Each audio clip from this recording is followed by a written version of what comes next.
It's time to eat. What are you hungry for? Sit down and get ready to consume an abundance of fantasy football knowledge from Ross Tucker and Joe Dolan. Feed me now. I'm starving. On the Fantasy Feast Eatin' Podcast. Yeah, let's eat, baby. It is the Fantasy Feast Eatin' Podcast presented today by BetQL. We've got 2 games down for every single team. I think you have a good feel for who these teams are and who they aren't. Make sure you're right. Get the BetQL app on your phone or go to betql.com. It's free for you to just shop around, see if you like the site or not. Then if you want to get their premium, the subscription stuff, which is the real good stuff, use the promo code ROSS20 for 20% off your first payment. It's the place where the pros go to check out and see all of the data, all of the algorithms, all of the information. BetQL.com, BetQL app. I'm Ross Tucker, former NFL offensive lineman, 5 teams, 7 years, bunch of podcasts. Hopefully you listen to Andrew Brandt on today's Ross Tucker Football Podcast. He was excellent. If you like making games more interesting, and you do because you listen to the Fantasy Feast podcast, then you should go ahead and you should listen to the Even Money podcast because that's exactly what we do over there. The star of this show, though, is Joe Dolan at FG_Dolan on Twitter. And Joe, we need you this week more than ever. I'm not even getting into the pleasantries. We've got too many injured guys, too many things going on. We just need to get to the breakdowns, and it starts with the Dolphins and the Jaguars on Thursday night. Yeah, so this is actually, at least from the Jaguars side, it's a little bit more of an interesting game than you might think. The Jaguars have been more competitive than we all think and all thought, and Gardner Minshew is a key reason for that. And, doing some reading around, Josh Tolentino covers the Dolphins for The Athletic, and he does a great job. And he did a full breakdown of the Dolphins' woes, and he's been really surprised by how much that big money defense has not shown up to play. Xavier Howard, though, started camp on the COVID list. Now, Byron Jones, their big money corner, is injured. He might not be able to play in this game. So it's really looking like this could be a big week for Gardner Minshew, who I think is a very good start this week, to be completely honest. I've been getting a lot of questions about DJ Chark. He's dealing with a chest injury. I'm not panicking, though. He's caught all 7 of his targets. So I think it's a really tough a go of it here for Miami, and Jacksonville's playing better football than you think. So I think those Jaguars, you can fire them up. James Robinson, the running back, has been really impressive. He joined Phillip Lindsay as the only 2 UDFA running backs to open their careers with 2 games of 60-plus rushing yards or more. So that shows you how impressive he has been thus far, and he's been more involved, again, because I think the Jaguars are more competitive than we thought they were going to be. The other guy to watch from the Jacksonville perspective, of course, is Laviska Shenault, who's been used as a gadget player. Really interesting tidbit that I found from Next Gen Stats. There are only 3 players in the entire NFL who have lined up under center, in the backfield, out wide, in the slot, and tight to the formation this year. Laviska Shenault, Taysom Hill, and Kyler Murray. Only 3 players have done it. And that the Cardinals are now using their own kind of version of Taysom Hill as part of Cliff Kingsbury's expanding offense. So Laviska Shenault is somebody I'm watching. I'm going to be really interested to see him on national TV on Thursday night. The other side, you got the Miami Dolphins. They put up 28 points against the Buffalo Bills. They moved the ball. What do you think of them? Well, they're not a very good fantasy team right now, but Mike Gesicki had the big game. Tannehill bounced back, not Tannehill, Fitzpatrick. I wish they still had Tannehill at this point. Fitzpatrick bounced back. He got the ball to Gesicki. Isaiah Ford, the slot receiver. The big disappointment for Miami, though, is the receivers. Devontae Parker and Preston Williams have been utter non-factors. Parker's been injured. Preston Williams might have gotten the tougher matchups in each of the first 2 weeks. He might have gotten the tougher matchup with Tre'Davious White, Stephon Gilmore. He's drawn some of those coverage, but I referenced Josh Tolentino. He said that's been a big disappointment from somebody who at times looked like the best player in Dolphins camp. So I really need to see those receivers take a step forward. And in the backfield, I expect to see more of Matt Breida this week, reading some of the quotes out there. But the only guy you can play right now, because he's played over 60% of the snaps in each of the first 2 games, is Myles Gaskin. Wow. Everybody's trying to get Myles Gaskin these days. Yeah, I mean, he might have slipped through the cracks a little bit because of because of Mike Davis and Devontae Freeman this week. He might have slipped through the cracks a little bit, but yeah, Myles Gaskin is the guy in Miami, and he's been the guy for 2 weeks. 60% of the snaps for a running back is a lot these days, and he's done it in each of the first 2 games. Sunday, 1 o'clock. Let's start with the Texans, who did not target Will Fuller one time against the Pittsburgh Steelers. Well, not a great matchup for the Texans. I mean, Deshaun Watson getting off to a brutal start here with some of these matchups. Obviously, Kansas City, not that hard a matchup. He didn't play great in that game. And then Baltimore is a brutal matchup, as is Pittsburgh. So let's see if Deshaun Watson can continue to bounce back. But I think you are not dropping Deshaun Watson, but I think you can consider streaming somebody else in this spot this week. Will Fuller, I might be sitting him this week. I mean, the hamstring, he doesn't get targeted. I mean, can you be any more sick of this guy? I feel bad for him. He's a good player. He had a great game in week 1, but I mean, it's a really, really tough scenario with him coming with the hamstring injury. And David Johnson, here's the bad news. I mean, he played all but like 3 snaps in that game, and he did nothing. He looked more like the David Johnson we saw in Arizona last year. So he's kind of an RB2, especially against this Pittsburgh front. It's been a tough go of it for the Texans. They have not found their footing offensively. Yeah, they really have not. What about on the other side with the Pittsburgh Steelers? It's unbelievable, Joe, what they do with drafting wide receivers. I mean, the plays Chase Claypool's already made. What a stud Deontay Johnson is. So impressive. Yeah, I mean, Deontay Johnson, I think I don't know. You want to give it a little bit, but I think I'm comfortable calling him a hit from the Fantasy Feast podcast. Like anytime a guy gets 13 targets, he's gotten double-digit targets in 2 consecutive games to open the season, okay? You know, a guy can suck and get double-digit targets in opening games and still be good for fantasy. Deontay Johnson is a really good player. Sometimes he tries to do a little too much, but I like the way he's looked. I really like the way Ben Roethlisberger's looked. You have to play Ben this week. You have to play Deontay Johnson. For instance, I would play Ben over Deshaun Watson this week. Even though you probably drafted Ben 4 or 5 rounds later, I would play Ben over Deshaun Watson. You have to play Deontay. Claypool is not a fantasy option just yet. I mean, he's making plays, but they're not really using him enough for him to be a fantasy option. But, I mean, you have to talk about the backfield, too. All logic pointed to they're going to give Benny Snell a chance. Benny Snell barely played. You know, they gave James Conner the chance to bounce back, and he's back on the RB2 radar. I mean, just understand this thing could blow up at any point here with James Conner, but he played a good game last week. Let's get to Cincinnati at Philadelphia. Pretty interesting game from a fantasy perspective. Why don't you start with the Bengals going against an Eagles defense that Jared Goff and the Rams had their way with? I mean, you know, Ross, everybody's going to be talking about Carson Wentz and Doug Peterson, okay? I don't know. If you watch that whole game the way I did, Wentz could have been perfect in that game. It put up 40 points, and the defense would have given up 41. I mean, it was that kind of game. The Eagles offered no resistance whatsoever to the Rams.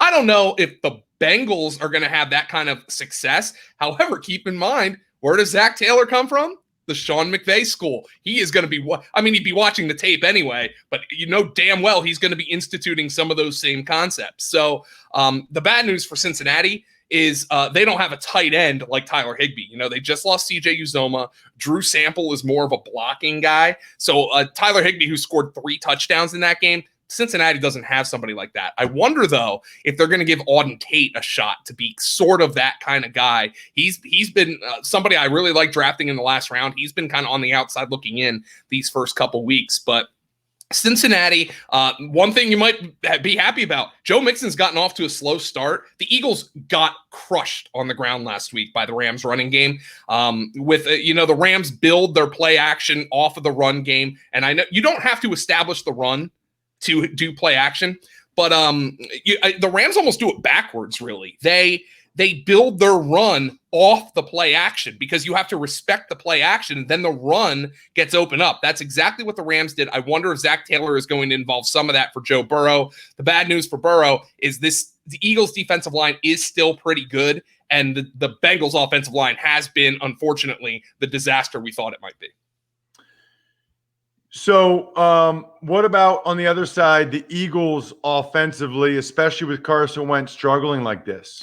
I don't know. We've seen Wentz go through rough stretches mechanically. That's nothing new for Wentz. The problem is he's now compounding that with poor decision-making, and you always want the aggressiveness. You don't want to coach that out of Wentz, but all I'm wondering is, the designed movement, there was a little more of it here in week 2. I just keep coming back to the fact that Wentz missed like the last week or so of training camp with a groin injury. And I'm wondering if the reason they're not moving him out as much is he's not feeling 100%. I don't know, but the decision-making has been poor. The mechanics have been really poor. I mean, if he doesn't bounce back this week against this defense, then he's really in trouble. You can have the excuse that he faced 2 good defenses in the first couple of weeks, but you can't have the offensive line excuse in week number 2 because he didn't get sacked. The Eagles offensive line did a good job protecting him. He just made bad throws and bad decisions. The good news is Miles Sanders had 27 opportunities, 20 carries and 7 targets. 27 opportunities is a career high for Miles Sanders. So he's back. He's a bell cow. Yeah, there's no question. I mean, it was clear. I did not think they would use him like that coming off the injury, but they absolutely did. Another Sunday 1:00 game, probably a game we need to spend the most time on or a lot of time on. It's the Niners and the Giants, and there aren't very many healthy running backs for this game. No, for the 49ers, in a unbelievable twist of fate, their only healthy running back right now really is Jerick McKinnon, who's missed the last 2 seasons. They're going to get Jeff Wilson in there. I think McKinnon is an RB2 this week. Jeff Wilson, if you need to take a shot, maybe you're in the Fantasy Feast League, which has 16 teams, and I just lost Christian McCaffrey, so I'm scrambling. You can take a shot on somebody like a Jeff Wilson. I want to see if they get JaMycal Hasty involved. He was a UDFA running back who apparently had a pretty good camp. The numbers game just didn't work out for him. But overall, I mean, you have to check on the status of George Kittle. But for the 49ers, in most leagues, with Nick Mullins probably starting at quarterback, with Jimmy Garoppolo dealing with the high ankle, you probably need to just play Jerick McKinnon and George Kittle if he plays and then move on from this game. It is nasty for the 49ers. Okay, so on the Giants part of it, by the way, I would assume Jerick McKinnon's probably picked up in most leagues, but maybe not. What about for the Giants and they're signing Devontae Freeman? Yeah. And Joe Judge had a quote today. He's like, well, we think he has some juice left. And I'm like, well, I hope so because you just signed him. And I'll tell you who I don't think has juice left is Dion Lewis. He just did. I know he played every snap after Saquon went out. Well, the reason is because he was their only other tailback active. They had Elijah Penny, the fullback, also active. Devontae Freeman, I think, is going to start here. It might take some time. But I consider him kind of like a flex RB2 the rest of the year. You have to consider, by the way, that he isn't up to speed, and also the Falcons signed the corpse of Todd Gurley and cut Devontae Freeman. Okay, so that tells you where they thought he was physically, but the opportunity should be here. Daniel Jones, I think this thing hurts the whole offense, quite frankly, but he might have to throw it a little bit more. The downside is they just put Sterling Shepard on IR. So now they have Saquon Barkley out for the year. Shepard's out for at least 3 weeks. He's got turf toe. So Golden Tate, Darius Slayton, Richard Sherman is injured. Darius Slayton should have a big game here as well because I don't know what else they're going to do offensively. And in this game, there are two tight ends you can consider. I already mentioned Kittle, but I don't want to forget to mention Jordan Reed, who had 2 touchdowns last week. And of course, Evan Ingram's going to get targets for the Giants because they have no one else to catch the football. So Jordan Reed in play if Kittle doesn't play. Evan Ingram obviously in play here, even though I think he struggled this year so far. But certainly it's a really, really tough go of it for both of these teams when it comes to the injury bug. You can say that again. How about the Las Vegas Raiders and the New England Patriots? I got to tell you, Joe, I did not think that both these teams would score 30 points or more on the other night. Oh, last thing before we move on. What about Jordan Reed with Kittle out? Yeah, I said he scored 2 touchdowns last week, and I'm shocked at how good he looked. You always wait for the other shoe to drop with Jordan Reed, but if Kittle is out, he's probably the one pass catcher that you can play with any sort of confidence here from San Francisco. It is Nick Mullins, but he did play pretty well a couple years ago when Jimmy Garoppolo was injured. Okay, so for the Raiders and the Patriots, both better offenses than we thought. What does it mean first for the Raiders? Well, the one thing I noticed that night, man, Monday night, like Grudog, people make fun of him, but he can still call a game. I've been really impressed. Like that, they're putting Derek Carr in a position to succeed. He's never going to be the aggressive thrower that you think. That's why Darren Waller has about 9 million targets already this season. But Gruden can still call a game. And I think in this game, you fire up the usuals. The problem for Oakland, I'm so sorry. The problem for Vegas has been that the wide receivers have been disappointing so far. Henry Ruggs dinged up. Brian Edwards only had 2 catches there in week number 2. Everything is filtered through Darren Waller. So right now, if I'm playing Raiders, I think you could consider streaming Derek Carr. Maybe he's a DFS option because he has played pretty well. But other than that, it's kind of Darren Waller, Josh Jacobs, and wait and see on everybody else. But 30 touches for Josh Jacobs, that's a great sign.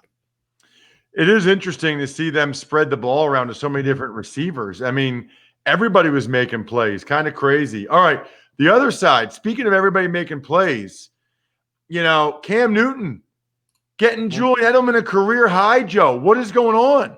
Well, Cam Newton looked really good to me on Sunday night. I thought he was as accurate as I've seen him in a long time. And now you have to consider that he scored 2 rushing touchdowns and he's gotten double-digit carries in each of the first 2 games. So there's a couple of takeaways here I have. Number one, Cam's a QB1. Like, Cam, I would play over Deshaun Watson this week with Deshaun Watson's matchup. That's probably that would have sounded controversial 3 weeks ago. It doesn't sound controversial now. He threw for nearly 400 yards and he ran for 2 touchdowns. Julian Edelman, firm wide receiver 3. There are going to be some games, we know Cam. There are going to be some games where he doesn't throw the ball all that well. You just have to deal with it. But you saw what kind of upside Julian Edelman has with the 179 yards. On the waiver wire, consider picking up N'Keal Harry. I'm still a little iffy on him. I'm not sure what to think, but he's big. He's got some physicality to him. Cam Newton has liked throwing to those guys in his career. He had 12 targets in that game against Seattle. In the backfield, there's one thing I need to point out. First and foremost, James White. I mean, what a horrible, horrible tragedy. I presume he's going to take every day he needs and not a moment sooner, not a moment later with his parents, but I feel awful for him. So just thoughts, prayers, whatever you do out to James White. There is one thing though that I do have to point out. If you drafted Damian Harris in like your best balls, or maybe he's on your IR in your season long league, this is kind of what you wanted to see from the Patriot backfield. Neither Sony Michel nor Rex Burkhead has looked particularly good. Damian Harris is eligible to come off of IR next week, okay? Sony Michel and Rex Burkhead, if they do not play particularly well, Damian Harris, again, has a path to being successful going forward. We know they're going to run the hell out of the football. Cam Newton's been their leading rusher in each of the first 2 games. Eventually, Bill Belichick is going to want to give the ball to a back, though. And we had so many Patriot beat writers saying, hey, guys, Damian Harris has looked like their best back in camp. So you can't play him this week, but he is eligible to come off of IR with that finger injury.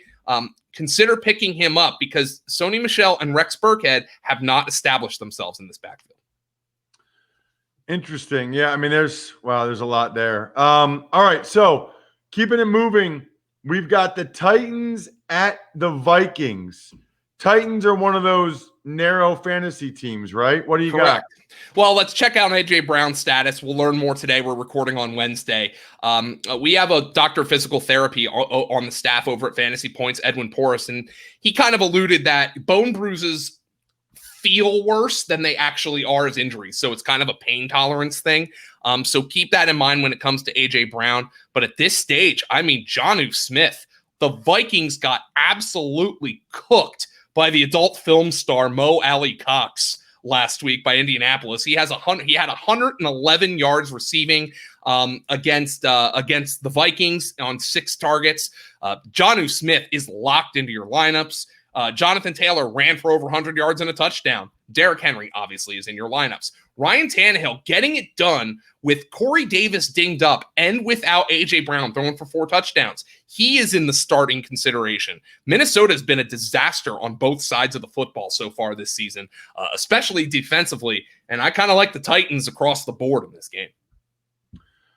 Then you got Minnesota offensively pretty bad against the Colts. Cousins was terrible. I mean, they at least moved the ball against the Packers the week before. That was not the case.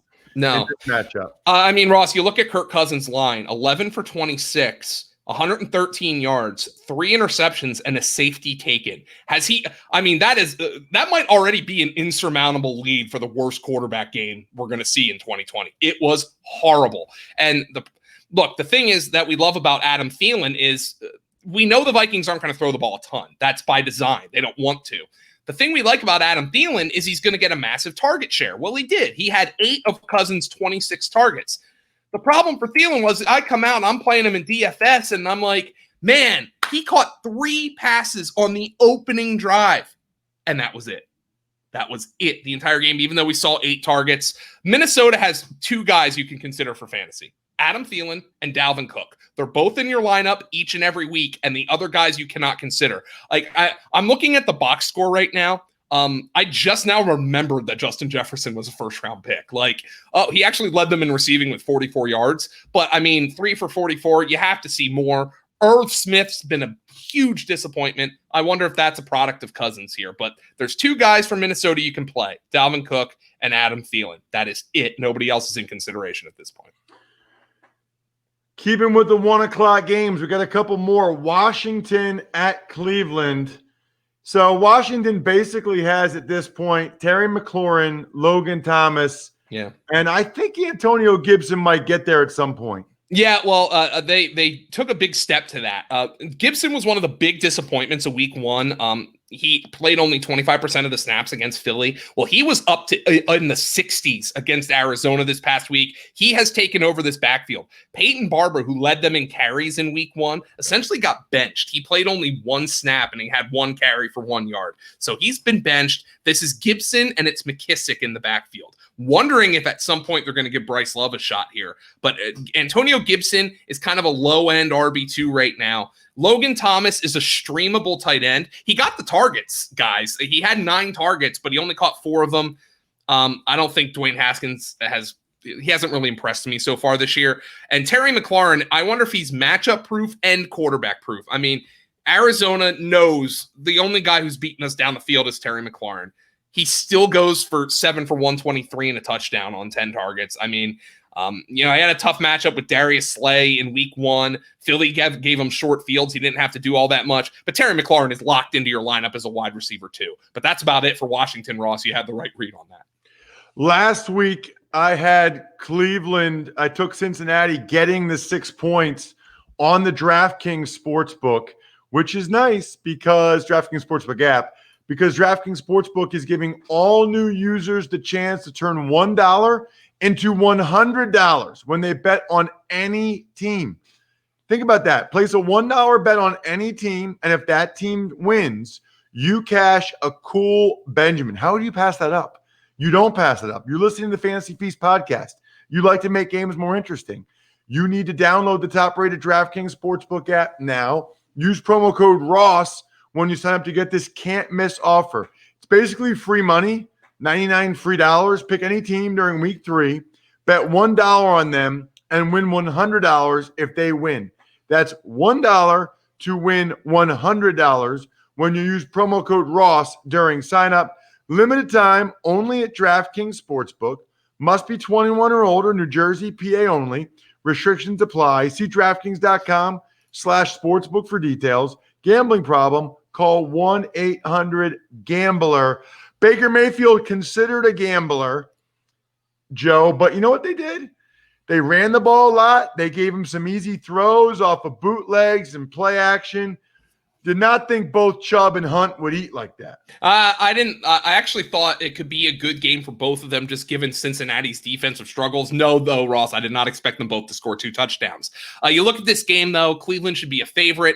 In fact, is and that signals good signs for Nick Chubb, who is awesome. I mean, these two might be 2 of the 10 best backs in the entire NFL, quite frankly. I mean, it's ridiculous what they're going to do. They're going to make things easy for Baker Mayfield. At receiver, you kind of have to play Odell Beckham as like a wide receiver too at this stage. But at this point, I don't think we're ever going to see Giants OBJ again. It's just kind of obvious that that's not going to happen.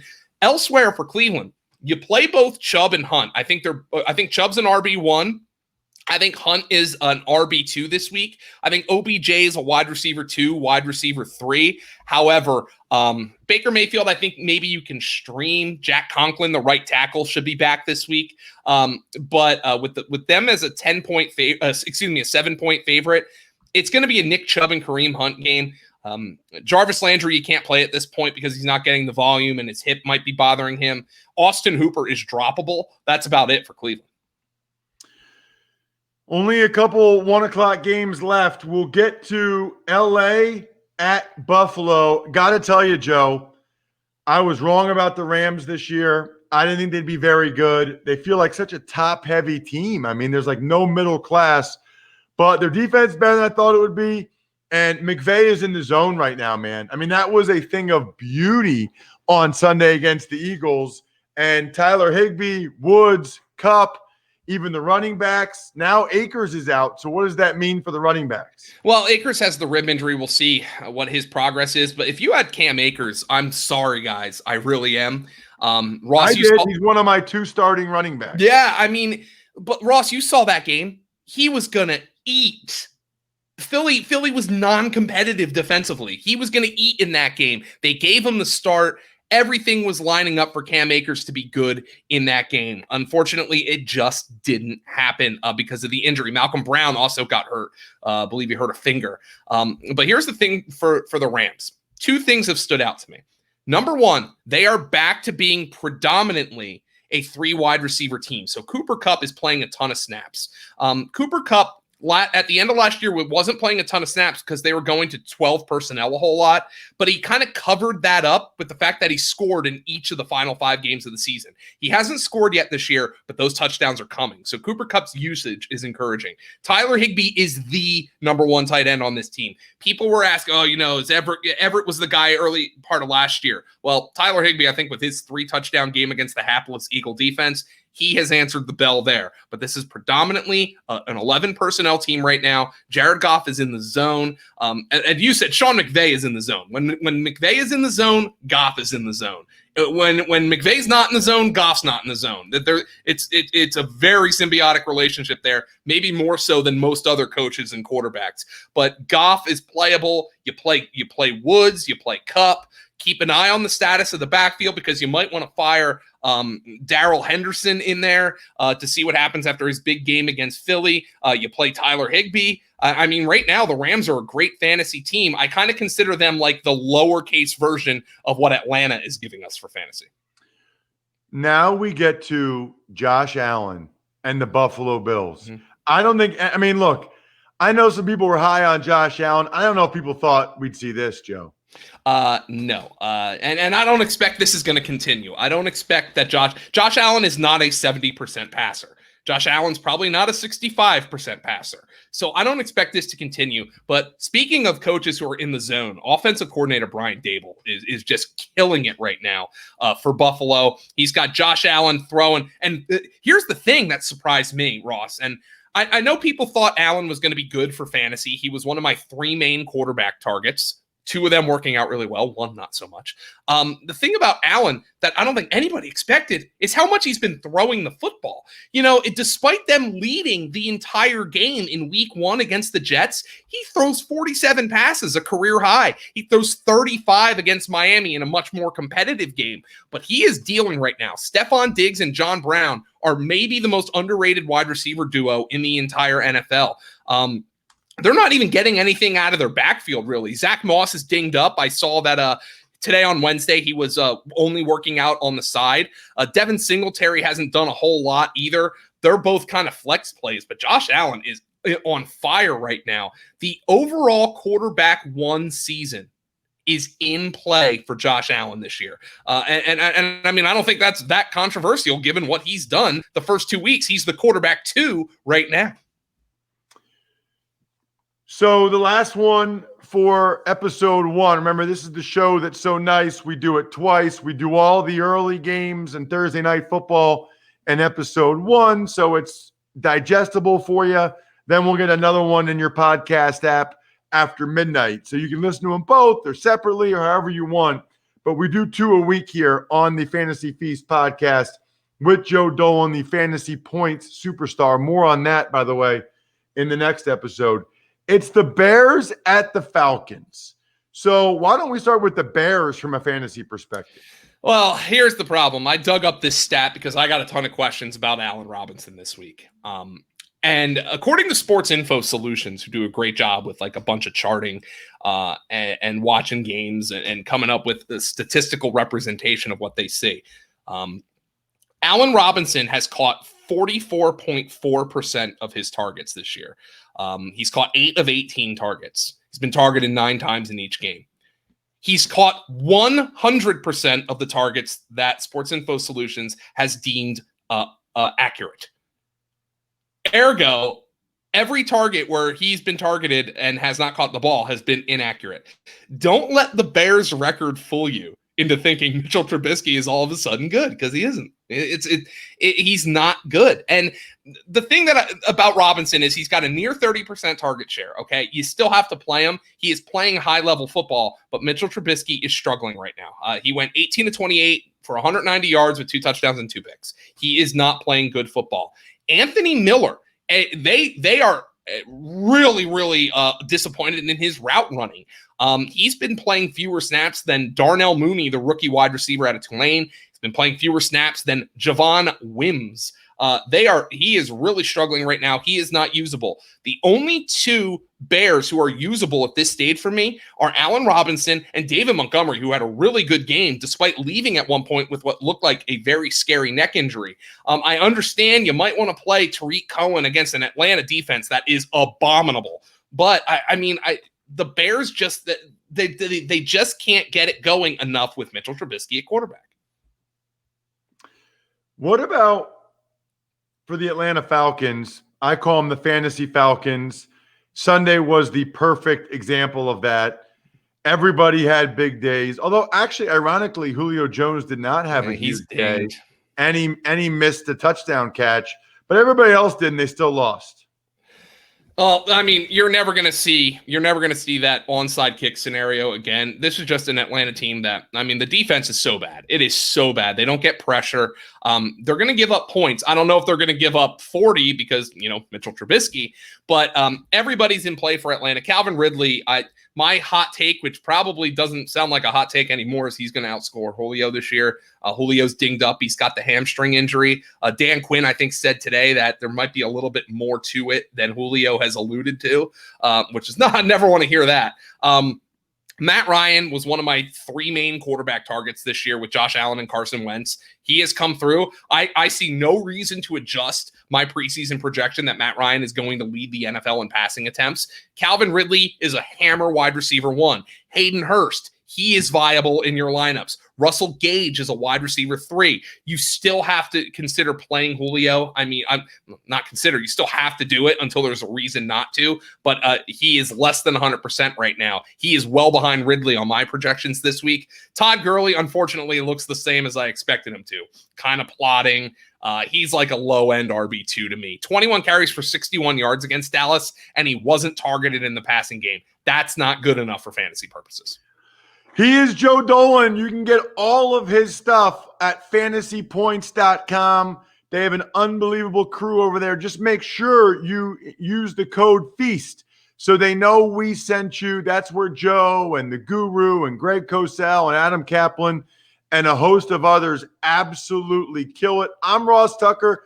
This is the show that's so nice we do it twice. So I'm stuffed, but we got a little bit more left over for you. We got some more late games and Monday Night Football, Ravens, Chiefs. You're kind of going to want to hear what Joe has to say about that one on episode number 2, which will be in your podcast app soon. I think we're done here. Thanks for listening to the Fantasy Feast podcast. Make sure to also subscribe to the Ross Tucker Football Podcast, Even Money, Business of Sports, and the College Draft. All available at Apple Podcasts, rosstucker.com, or wherever podcasts can be found.